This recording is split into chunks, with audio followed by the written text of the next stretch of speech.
చేయండి.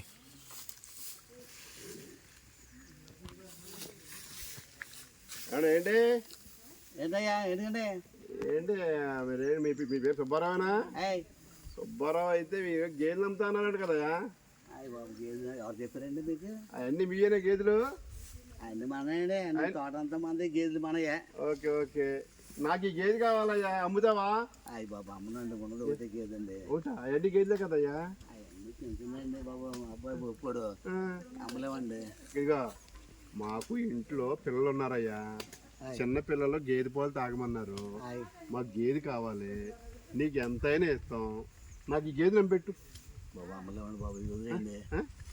నాకు కొడుకులేండి బాబు, చిన్నప్పటి పెంచి పెద్ద చేసేవాడి బాబు. చెప్తే వినపడదా నీకు? బాబు అని చెప్తారు మీరు. గేదె కావాలా అంటుంటే అన్ని గేదెలు పెట్టుకుని గేదె అమ్మనంటా అంటే బాబు గసుకుతున్నాండి బాబు.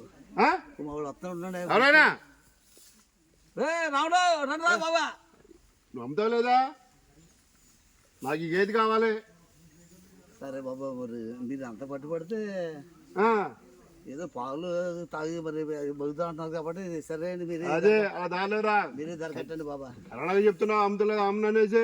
అయ్యి బాబు ఇదిగా 1000 రూపాయలు భజన ఎత్తున్నాను, రేపు పొద్దున వచ్చి తోలుకెళ్తాను నీకు దగ్గర, ఓకేనా?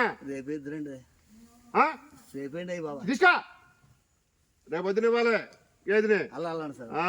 అయ్యో బాయ్. ఉంటా మరి, పొద్దున్నే శుభ్రం కడిగేసి ఉంచు.